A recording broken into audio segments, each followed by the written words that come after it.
अध्यक्ष है तो सब के सब लोग प्रधानमंत्री पद के दावेदार। तो एक अनार है और 100 बीमार है, तो ये संभव नहीं। नमस्कार, आप देखना शुरू कर चुके हैं फर्स्ट लुक बिहार में, आपके साथ निजाम समीर। देखिए, इस वक्त मुजफ्फरपुर में पशुपति पारस पहुंचे हैं। नरेंद्र मोदी के द्वारा आज 8वां रोजगार मेला का शुभारंभ किया गया।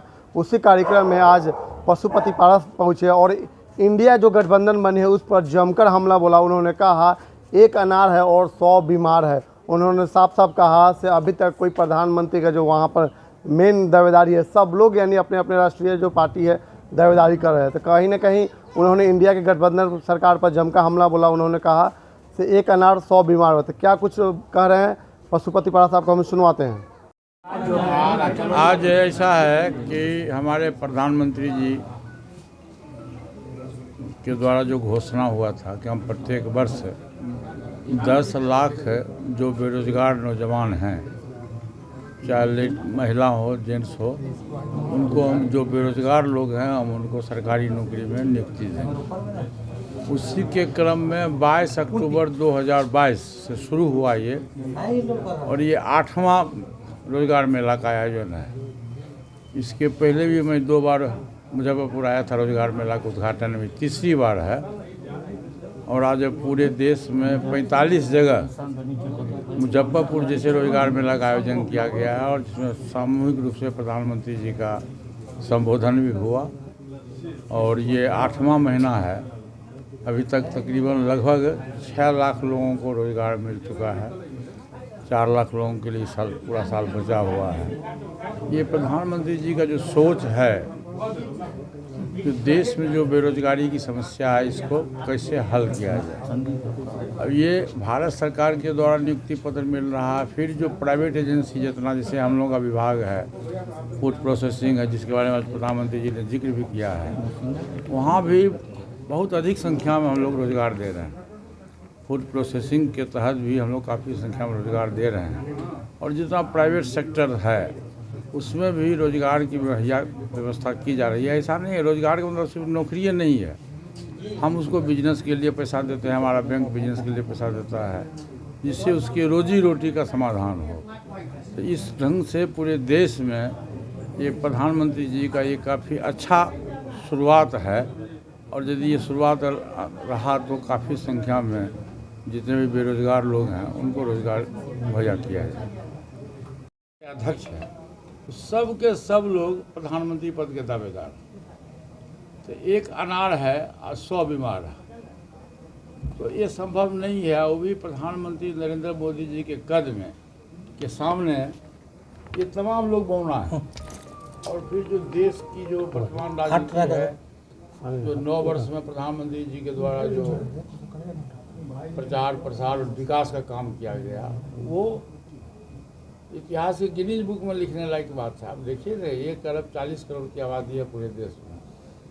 1 नेशन 1 राशन कार्ड के तहत प्रधानमंत्री जी ने 80 करोड़ लोगों को पूरे देश में फ्री और राशन कार्ड दिया जा रहा है। किसी को मरने नहीं दिया जा रहा। पहले आप सुनते होइएगा, आज से 10 वर्ष 20 वर्ष पहले, कि लोग अनाज के अभाव में भूखे मर गए।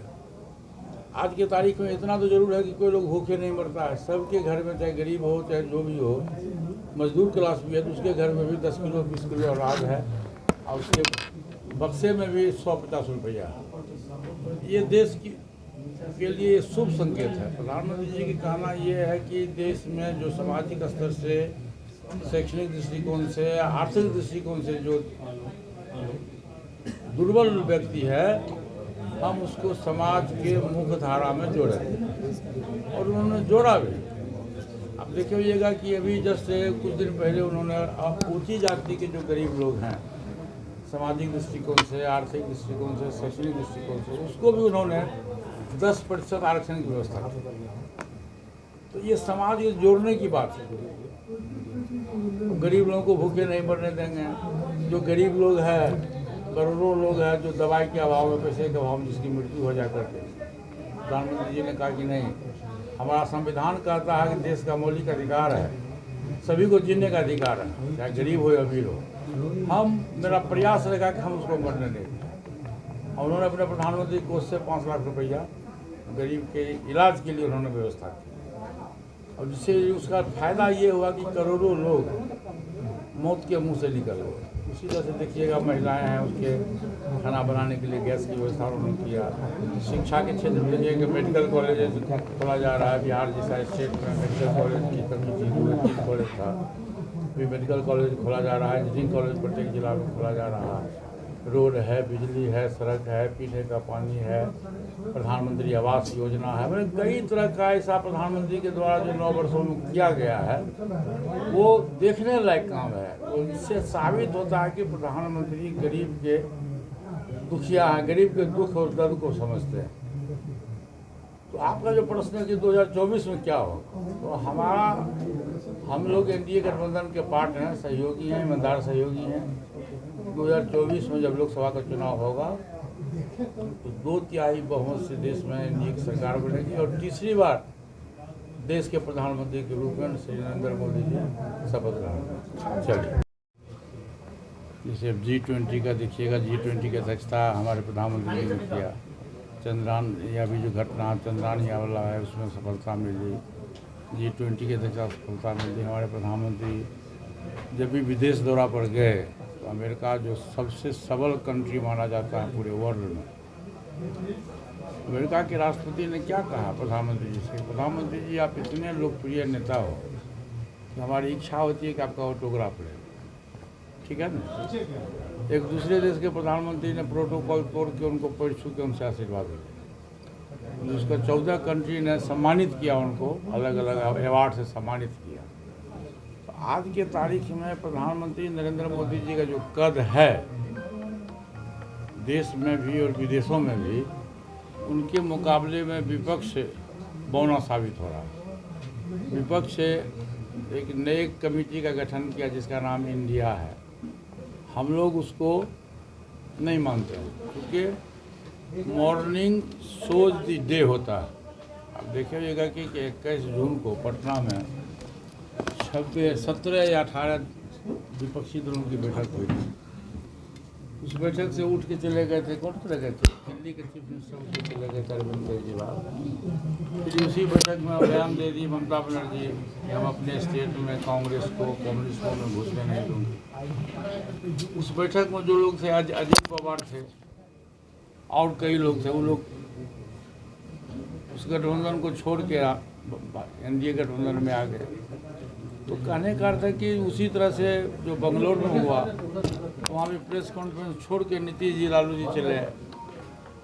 तो ये बेमेल गठबंधन है